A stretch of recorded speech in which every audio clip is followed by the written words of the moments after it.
E como por aqui nesse YouTube o prometido é cumprido, hoje eu vou ler para vocês a parte final do conto de Cthulhu, porém eu quero conversar um pouquinho com vocês antes, mas um pouco para vocês entenderem a importância desse conto para a literatura mundial. Então, pega a vinheta e vamos lá!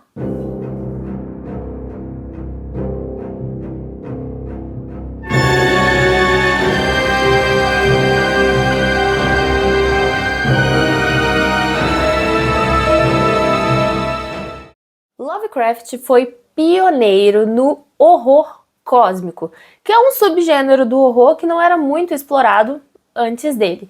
E qual que é a grande diferença desse subgênero? O horror, normalmente, ele abarca monstros mais conhecidos, né, como fantasmas, vampiros, lobisomens. Já o horror cósmico, ele vai tratar de horrores desconhecidos pelos humanos. Em O Chamado de Cthulhu, por exemplo, o grande horror ao redor de tudo é que a gente não consegue compreender o Cthulhu, que é esse monstro ou essa espécie de ancestral da humanidade. E isso só serve para revelar a insignificância da existência humana. Esse é o horror estilo cósmico do H.P. Lovecraft. Outra coisa, obviamente, dentro da época que foi escrito, ele tinha um estilo narrativo inovador, já que ele é publicado como se fosse relatos, né? Como vocês viram já no vídeo anterior, esse narrador, que é inclusive um protagonista, vai contando pra gente as coisas que ele descobriu ali no meio dos papéis do tio dele, e a gente vai descobrindo junto, né, todos os acontecimentos, porque ele também não tem noção de tudo aquilo que tem dentro daquele baú do tio, e nós também não, nós vamos cavucando junto. A influência cultural não tem nem como falar, né, gente? A imagem do Cthulhu, essa que eu descrevi pra vocês e deixei várias imagens no vídeo anterior, é reconhecida além da literatura, né? Ele inspirou filmes, ele inspirou músicas, ele inspirou jogos, ele inspirou arte visual, ele inspirou, obviamente, outros livros. Então ele é uma influência cultural pelos tempos afora. H.P. Lovecraft, ele também é um mestre na exploração de temas profundos,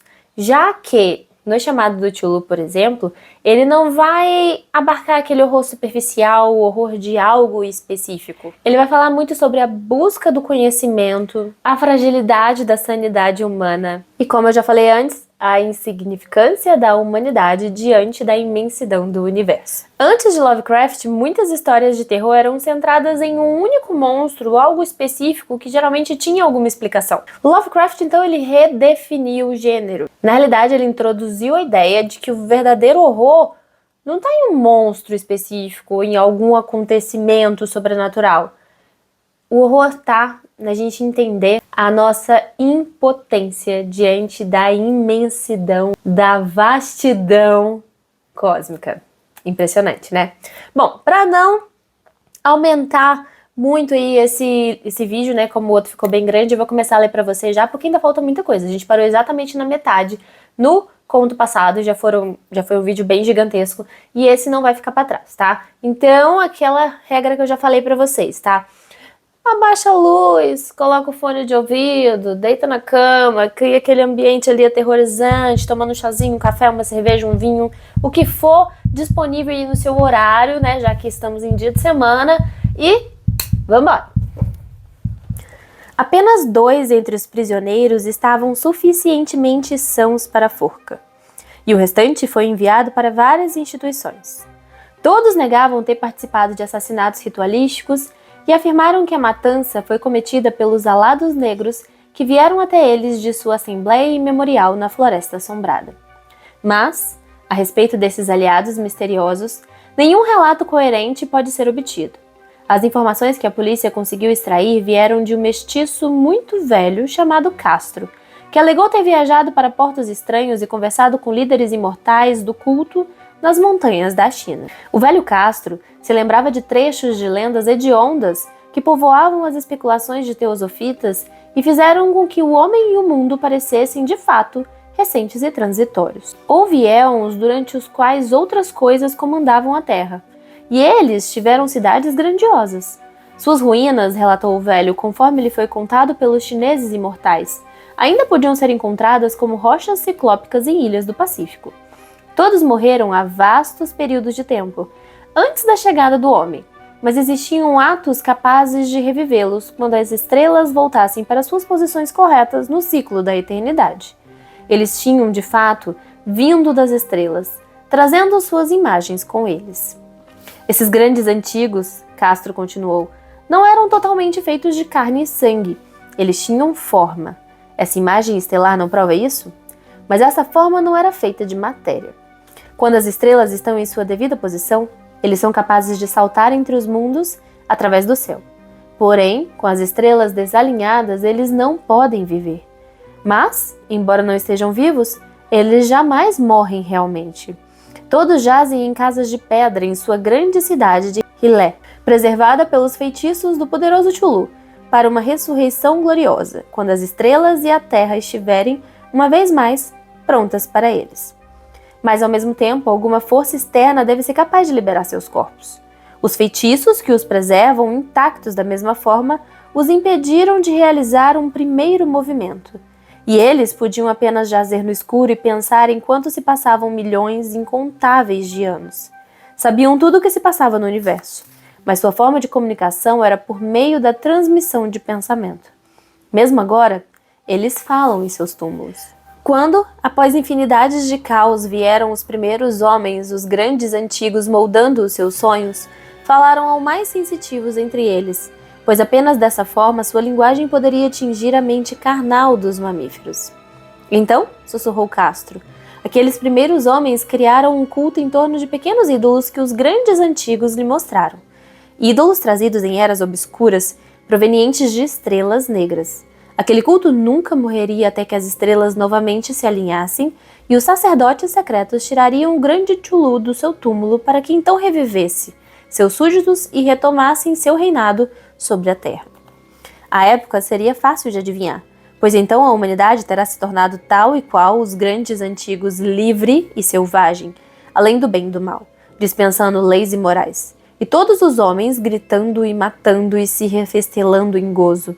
Então, os antigos libertos lhe ensinariam novos meios de gritar e matar e se refestelar e se regozijar, e toda a terra arderá em um holocausto de êxtase e liberdade.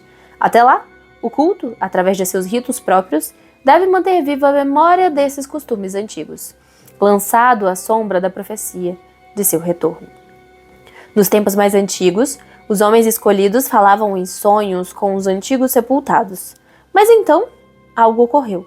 A grande cidade de pedra de Hillel, com seus monólitos e sepulcros, foi tragada pelas ondas e as profundas águas, repletas daquele mistério primal que nem mesmo o pensamento pode atravessar. Interrompeu o intercurso espectral.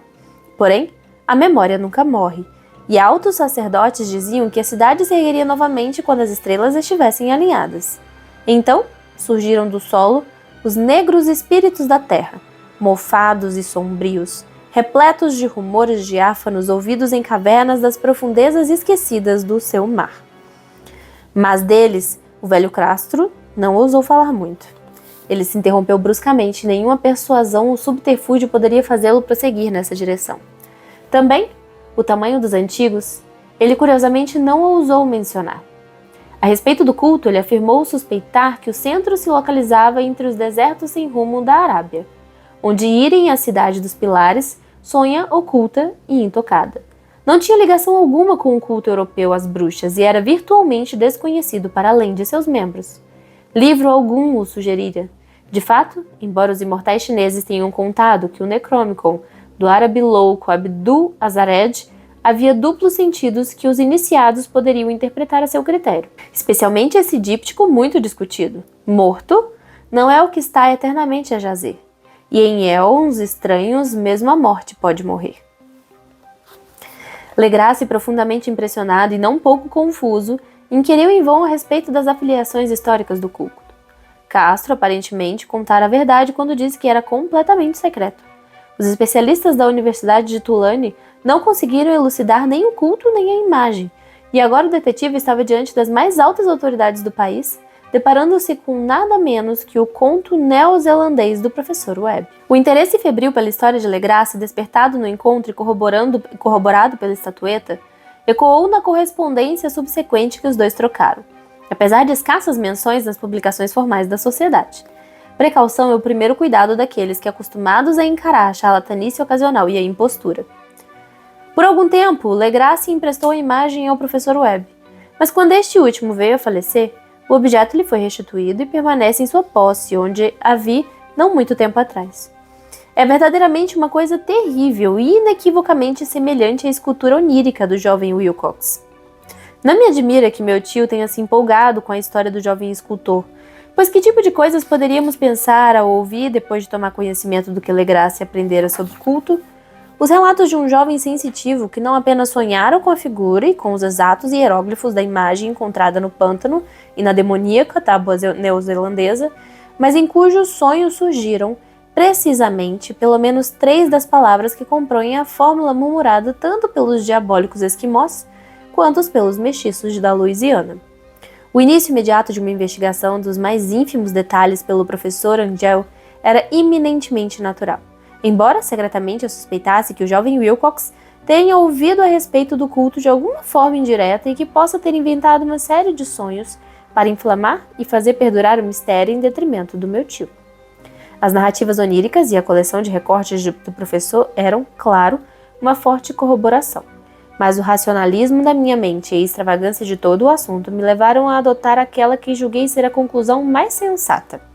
Então, após estudar detalhadamente o manuscrito mais uma vez e correlacionar as anotações teosóficas e antropológicas com os relatos a respeito do culto fornecido por Legrasse, fiz uma viagem à Providência para ver o escultor e lhe repreender da maneira que mais me pareceu apropriada por ter se imposto tão ousadamente a um homem culto e idoso. Wilcox ainda vivia sozinho no edifício Fleur de Lis, na Thomas Street, uma imitação hedionda da arquitetura bretã do século XVII, que exibe sua fachada de estuque entre as adoráveis casas coloniais da antiga colina, localizada sobre a sombra na mais bela torre da Igreja Georgiana da América. Encontrei-o trabalhando em seus aposentos e imediatamente percebi pelas amostras por ali espalhadas que sua genialidade era, de fato, profunda e autêntica. Em algum momento, acredito eu, ele será reconhecido como um dos grandes decadentes, pois ele havia cristalizado em argila e espelhará um dia, em mármore, aqueles pesadelos e fantasias que Arthur McCann evoca em prosa e Clerk Smith torna visível em verso e pintura. Taciturno, frágil e de aspecto um tanto desmazelado, ele se virou languidamente quando me anunciei e perguntou o que eu desejava sem se levantar. Quando lhe disse quem eu era, demonstrou certo interesse, pois meu tio despertara toda a sua curiosidade ao problematizar seus estranhos sonhos, embora não tenha explicado as razões de seus estudos. Não alarguei seu conhecimento nesse aspecto, mas busquei sobrepujá-lo com alguma sutileza. Em pouco tempo me convenci de sua absoluta sinceridade, pois ele falava dos sonhos de uma maneira que ninguém seria capaz de falsear. Os sonhos e os seus resíduos inconscientes influenciaram profundamente sua arte, e ele me mostrou uma mórbida estatueta cujos contornos quase me fizeram estremecer pela potência de sua lúgubre sugestão. Possivelmente ele não se recordava de ter visto a forma original dessa coisa, exceto em seu próprio baixo relevo onírico, mas a silhueta havia formado a si mesma insensivelmente sob suas mãos. Era, sem dúvidas, a forma gigante sobre a qual ele mesmo balbuciara em seu delírio. Logo ficou evidente que, de fato, ele nada sabia a respeito do culto secreto, salvo por aquilo que a doutrinação incansável de meu tio deixara escapar. E novamente me esforcei para pensar em alguma maneira pela qual ele poderia ter recebido as estranhas impressões. O escultor falava de seus sonhos de um modo estranhamente poético, fazendo-me enxergar com terrível vividez a úmida cidade ciclópica de escorregadias pedras verdes, cuja geometria, disse ele estranhamente, estava toda errada, e ouvir com assustadora expectativa o incessante chamado sentimental que vinha do subterrâneo, Chutu Futgan, Chutlu Fitgan. Essas palavras faziam parte do ritual terrível relacionado ao sonho vigília do morto Chulu, em sua tumba de pedra na cidade de Rilé, e eu me sentia profundamente demovido, apesar de minhas crenças racionais. Wilcox, tenho certeza, ouvira casualmente sobre o culto, logo esquecendo-o entre a massa de suas peculiares leituras e imaginação igualmente estranha. Mais tarde, em virtude de ser mais que impressionável, ele encontrou expressões subconscientes nos sonhos do baixo relevo e na terrível estátua que agora o segurava. De modo que sua impostura junto ao meu tio fora bastante inocente. O jovem era ao mesmo tempo ligeiramente afetado e insolente, um tipo do qual nunca gostei, mas eu já estava inclinada a admitir tanto seu gênio quanto sua honestidade. Despedi-me amigavelmente e lhe desejei todo o sucesso que seu talento prometia. A questão do culto ainda me fascinava, e de tempos em tempos eu tinha visões de fama pessoal por pesquisar suas origens e conexões. Visitei New Orleans, conversei com Legrasse e outros do antigo grupo de ataque, vi a imagem horrenda e até mesmo interroguei um dos tais prisioneiros mestiços que tinham sobrevivido. Infelizmente, o velho Castro falecera há alguns anos. O que eu ouvi agora tão gratificantemente em primeira mão, apesar de não passar de uma confirmação detalhada do que meu tio escrevera, renovava minha excitação, pois eu estava seguro de estar em busca de uma religião muito real, muito secreta e muito antiga, cuja descoberta me faria um antropólogo digno de nota.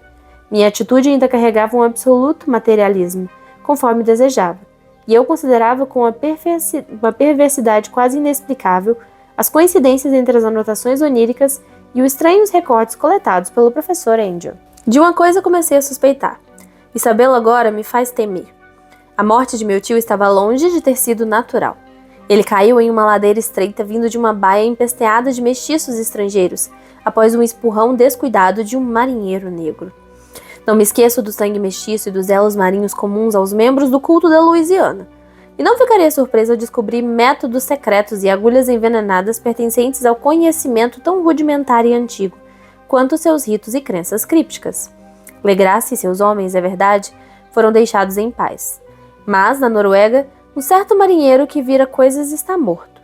Não poderiam as questões mais profundas de meu tio, após se deparar com os relatos do escultor, ter alcançado ouvidos sinistros? Acredito que o professor Angel morreu porque sabia demais, ou porque estava perto de saber demais. Se eu seguirei os seus passos é algo que ainda está para ser revelado, pois agora eu sei demais. Tananã! Vamos começar a parte 3 e a parte final. Temos muita leitura pela frente ainda, mas estou animada. Que religião oculta muito sinistra é essa, né? Religião não, culto. Parte 3. A loucura vinda do mar. Se os céus já desejaram me conceder alguma dádiva, que seja o total apagamento dos resultados de um simples acaso que fixou meu olhar em certo pedaço de papel que forrava uma prateleira. Não era nada com que eu poderia me deparar naturalmente no curso de minha rotina diária, já que era um número antigo de um jornal australiano, o Sydney Bulletin, de 18 de abril de 1925. O fragmento escapara até mesmo à atenção do escritório de recortes, que na época de sua publicação coletava avidamente material para a pesquisa de meu tio.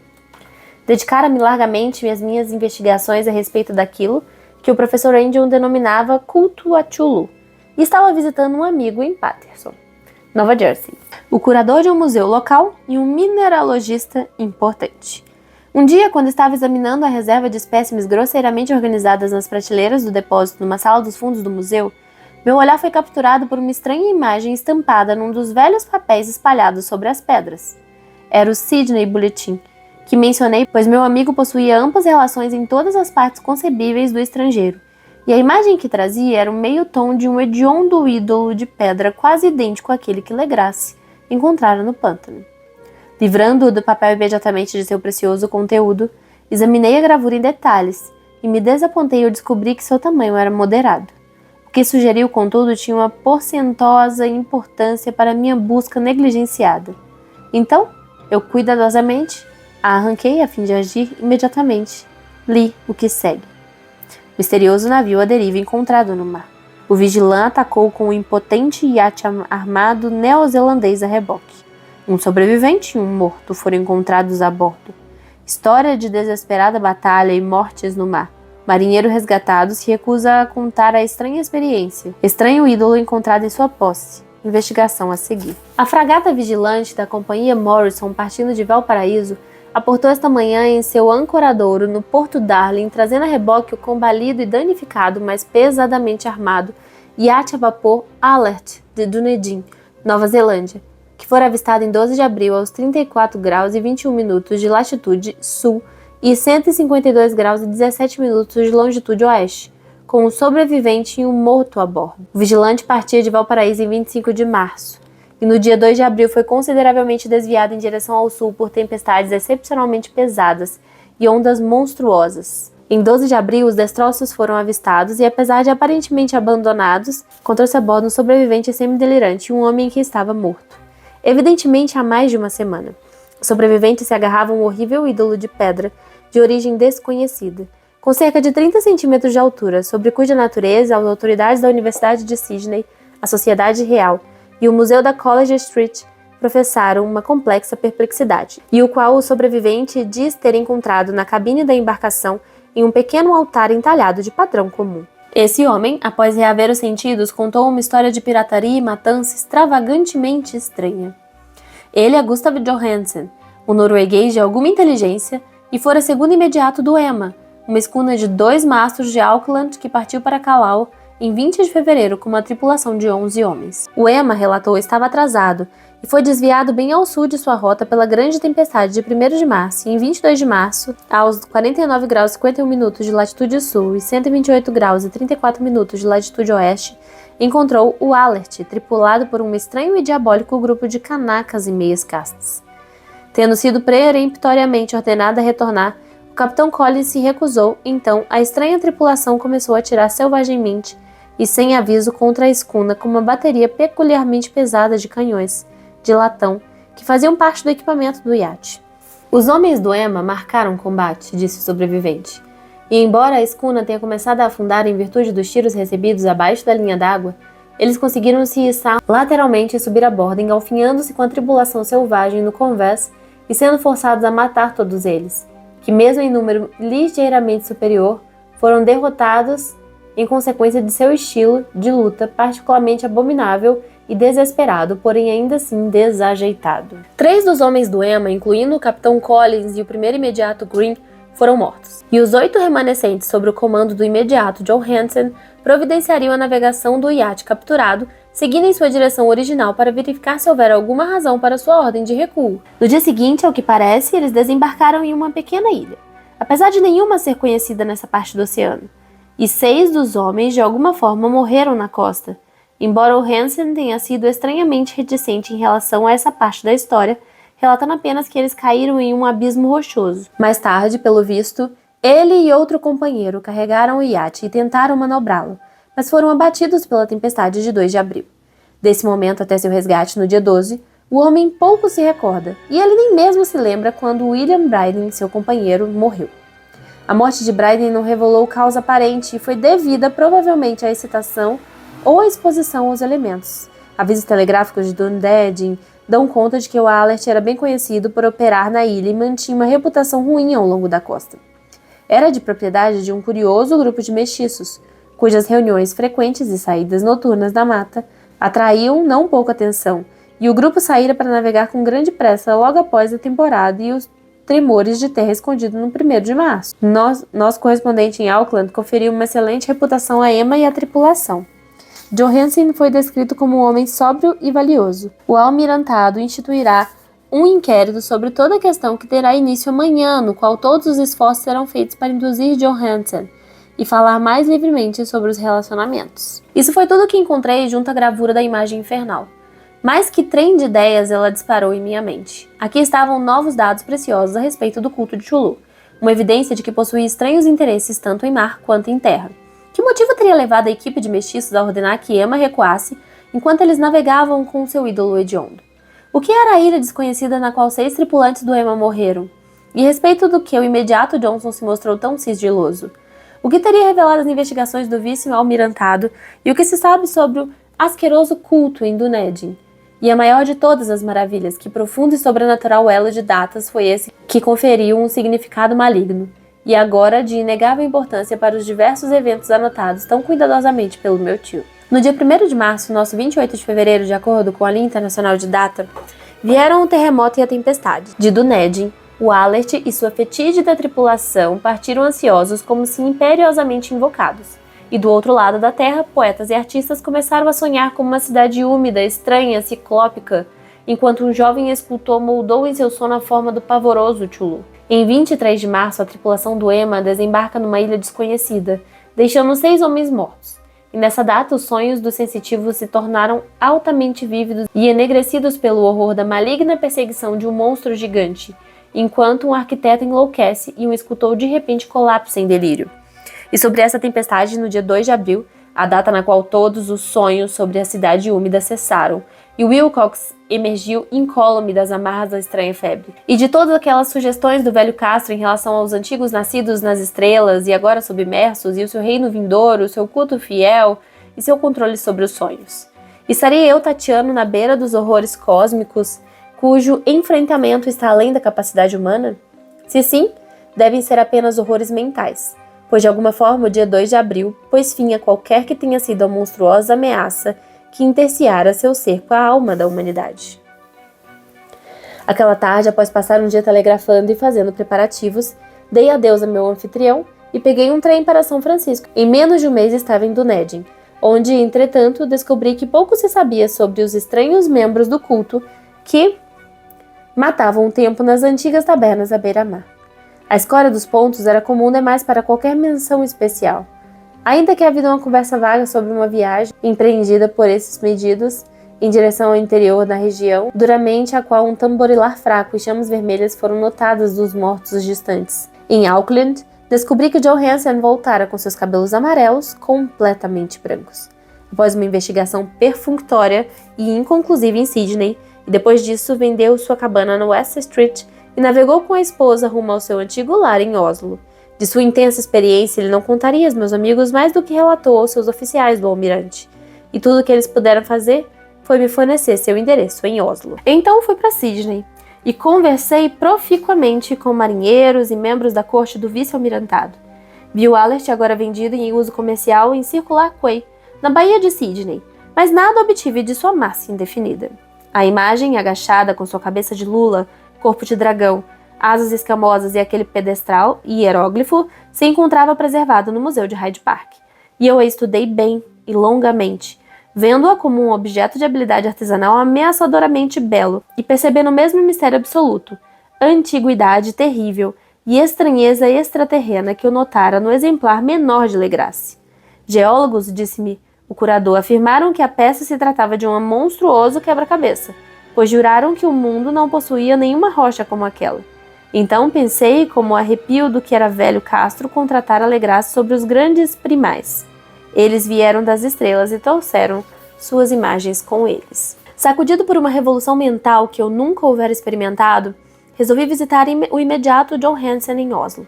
Partindo para Londres, reembarquei imediatamente para a capital norueguesa. E num dia de outono, desembarquei na calçada sombra do Egeberg. O endereço de John Hansen, eu descobri, ficava na antiga cidade do rei Hardrada, que manteve vivo o nome de Oslo durante todo o século em que a grande cidade foi mascarada como cristiana. Fiz uma breve viagem de táxi e bati com o coração palpitante na porta de um prédio asseado e antigo como uma fachada de estuque. Uma mulher, vestida de preto, com expressão triste, respondeu ao meu chamado. E então fui ferroado pelo desapontamento quando ela me contou no inglês hesitante que Gustav Hansen falecera. Ele não havia sobrevivido ao meu retorno, disse a esposa, pois os acontecimentos no mar em 1925 acabaram com ele. Ele não lhe contara mais do que havia relatado ao público, mas deixava um longo manuscrito de questões técnicas, como ele dissera, escrito em inglês, evidentemente com a intenção de resguardá-lo no período de uma leitura casual. Durante uma caminhada pela trilha estreita, próxima à doca de Gotemburgo, um fardo de papéis que caiu de uma janela o derrubou. 2 marinheiros lascares o ajudaram de pronto a ficar em pé, mas ele morreu antes que a ambulância pudesse alcançá-lo. Os médicos não encontraram nenhuma causa adequada para o seu fim, atribuindo-o a problemas cardíacos e uma fraca constituição. Agora eu sentia mastigando em minhas entranhas o pavor que nunca mais me deixaria, até que eu também viesse a falecer acidentalmente, ou não, a convencer a viúva de que minha conexão com as questões técnicas de seu marido era suficiente para me confiar seu manuscrito. Tomei posse do documento e comecei a lê-lo no barco para Londres. Era uma coisa simples, delirante. Uma tentativa por parte de um marinheiro ingênuo de escrever um diário post-facto. Um esforço para lembrar daquela última viagem horrenda dia a dia. Não posso tentar transcrevê-lo palavra por palavra em toda a sua obscuridade e redundância, mas expressarei o seu sentido geral para explicar por que o som da água batendo contra os lados da embarcação se tornou tão insuportável para mim que tapei meus ouvidos com algodão. Johansen, graças a Deus, não sabia muito, apesar de ter visto a cidade e a coisa. Mas eu nunca mais dormirei calmamente a pensar nos horrores que espreitam incessantemente por trás da vida, do tempo e do espaço, e naquelas blasfêmias ímpias de estrelas anciãs que sonham sob o mar, conhecidas e favorecidas por um culto pesadelar, pronto e ansioso para libertá-las no mundo tão logo outro terremoto possa fazer emergir novamente em direção ao sol e ao ar sua monstruosa cidade de pedra. A viagem de Johansen começou exatamente como ele contara ao vice-almirantado. O Emma, em lastro, deixou Auckland no dia 20 de fevereiro. Sentindo a força total do maremoto que deve ter virado o fundo do mar, os horrores que preencheram os sonhos dos homens. Uma vez mais sob o controle, o navio fazia bom progresso quando foi detido pelo Alert, em 22 de março. E eu pude sentir o arrependimento do imediato enquanto ele escrevia a respeito do bombardeamento e do naufrágio. 2 OX cultistas morenos do Alert, ele falava com significado horror. Havia alguma qualidade peculiarmente abominável daqueles homens que fazia sua destruição parecer quase um dever. E Johansen demonstrou um ingênuo espanto em relação à acusação de crueldade lançada contra seus companheiros durante o processo de tribunal de inquérito, e sob o controle de Johansen, os homens avistaram um grande pilar de pedra que despontava do mar, e a 47 graus e 9 minutos de latitude sul, e 123 graus e 43 de latitude norte, aliás, de latitude oeste, surgiu uma costa litorânea formada por um mistério de lama, limo e ervas daninhas em uma cantaria ciclópica que não poderia ser nada menos que a substância tangível do supremo terror da terra. Lá jaz o grande Chulu, e suas hordas escondidas em catacumbas verdes e viscosas finalmente enviando, após ciclos incalculáveis, os pensamentos que espalham medo nos sonhos dos sensitivos e convocam imperiosamente seus fiéis para uma peregrinação de libertação e restauração. Johansen não suspeitava de nada disso, mas Deus sabe que logo ele veria o bastante. Suponho que apenas um único pico de montanha, o hediondo monolito que coroava a cidade onde Chulu estava enterrado, realmente emergira das águas. Ao pensar na extensão de tudo o que pode estar cismando lá embaixo, quase desejo me matar. Johansen e seus homens estavam chocados pela majestade cósmica dessa Babilônia gotejante de demônios anciões, e devem ter inferido sem ajuda que sua natureza não pertencia a este ou a qualquer outro planeta são. Um choque diante das inacreditáveis dimensões dos blocos de pedra esverdeada, a altura estonteante do grande monólito entalhado e a estupefaciente semelhança entre as colossais estátuas e baixos relevos e a estranha imagem encontrada no altar do Alert estavam pungentemente visíveis em cada linha daquela apavorante descrição fornecida pelo imediato. Sem saber o que é futurismo, Johansen chegou muito perto de defini-lo quando falou da cidade, pois em vez de descrever qualquer estrutura definida ou construção, ele se deteve apenas em largas impressões de ângulos vastos e superfícies de pedra, superfícies grandes demais para pertencer a qualquer coisa própria desta terra, impiedosas com suas imagens horríveis e hieróglifos. Menciono sua fala sobre os ângulos, pois há aqui uma referência a algo que Wilcox me contou de seus horríveis sonhos. Ele dissera que a geometria do lugar onírico era anormal, não euclidiana, sugerindo dimensões horrendas e completamente apartadas das nossas. Agora, um marinheiro iletrado sentia a mesma coisa enquanto mirava a terrível realidade. Johansen e seus homens desembarcaram num banco de areia, íngreme e escorregadio, nessa monstruosa acrópole, e escalaram os blocos gosmentos e escorregadios que não poderiam compor nenhum tipo de escadaria mortal. O próprio sol nos céus parecia distorcido, quando visto pelo miasma polarizador que emanava daquela perversão ensopada. Uma ameaça retorcida e o suspense espreitavam lubricamente naqueles ângulos loucamente elusivos de cavernas rochosas, onde uma segunda olhada revelava concavidade logo após a primeira ter exibido convexidade. Algo muito parecido com pavor recaiu sobre todos os exploradores, antes que fosse encontrada qualquer coisa mais definida do que rocha, limo e ervas. Cada um deles teria fugido se não temessem o desprezo dos demais. E foi com pouca coragem que eles procuraram, em vão, como se provou, por algum souvenir que pudessem levar com eles. Foi o português Rodrigues que escalou o monólito e gritou para informar que havia encontrado. Os demais foram ao seu encontro e então fitaram curiosamente a imensa porta entalhada com o agora já familiar baixo relevo de lula e dragão. E todos eles supunham ser uma porta em virtude de seu lintel ornamentado, soleira e batentes ao redor. Embora não conseguissem decidir se era plana, como uma porta de alçapão, ou inclinada, como uma porta de adega. Como dissera Wilcox, a geometria do lugar era toda errada. Não se podia ter certeza de que o mar e a terra eram horizontais, pois a posição relativa de tudo o mais parecia espectralmente variável. Bryden empurrou a pedra em vários pontos sem resultado. Então Donovan apalpou delicadamente as bordas, pressionando cada ponto separadamente. Ele escalou interminavelmente a grotesca pedra moldada, isto é, poderíamos considerar uma escalada se a coisa não fosse, enfim, horizontal. E os homens se perguntavam agora como qualquer porta em todo o universo podia ser tão imensa. Então, muito suave e lentamente, o painel de pelo menos 1 acre começou a ceder no topo, e eles perceberam que a coisa estava apenas equilibrada ali. Donovan escorregou, ou de alguma forma se impulsionou para baixo ao longo do batente, juntando-se novamente aos seus companheiros. E todos assistiram à estranha recessão do monstruoso portal entalhado. Dessa fantasia de distorção prismática, o portal se moveu anomalamente na diagonal, e então todas as regras da matéria e da perspectiva pareciam ter sido violadas. A abertura era negra, tomada por uma escuridão quase material. Suas trevas eram uma qualidade verdadeiramente positiva, pois obscureciam determinadas partes das paredes internas que teriam sido reveladas acendendo, de fato, como fumaça de seu aprisionamento de éons, escurecendo visivelmente o sol enquanto escorregava para o céu enrugado e corcunda, num agitado bater de asas membranosas.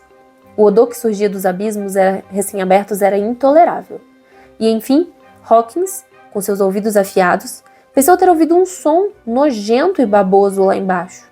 Todos ouviram, e todos ainda ouviam quando ele deslizou pesadamente, colocando-se em seu campo de visão. E as apalpadelas espremia sua verde imensidão gelatinosa através da negra porta para sair em direção ao maculado ar do exterior daquela peçonhenta cidade de loucura. A caligrafia do pobre O'Hansen parecia minguar enquanto ele escrevia isso. Dos 6 homens que nunca alcançaram um navio, ele acreditava que 2 haviam perecido de puro horror no instante amaldiçoado. A coisa não poderia ser descrita. Não há linguagem para tais abismos de insanidade gritante e imemorial, tais contradições sobrenaturais de toda matéria, força e ordem cósmica. Uma montanha caminhando ou perambulando. Deus, seria assim tão admirável que um grande arquiteto enlouquecesse do outro lado do mundo e que pobre Wilcox caísse em febre naquele instante telepático? A coisa dos ídolos, a verde e pegajosa cria das estrelas, despertara para reclamar o que era seu. As estrelas estavam novamente alinhadas, e o que um antigo culto falhara em realizar intencionalmente, um bando de marinheiros inocentes concretizara por acidente. Após vigezilhões de anos, o grande Chulu estava solta novamente e delirava de prazer. 3 homens foram varridos por suas garras flácidas antes que qualquer um pudesse se virar. Que eles descansem com Deus se houver algum descanso no universo. Fora Donovan, Guerreira e Armstrong Parker escorregou enquanto os outros 3 se lançavam freneticamente através de paisagens infinitas incrustadas de rochas verdes em direção ao barco. E o Hansen jura que ele fora engolido por um ângulo da cantaria que não deveria estar lá.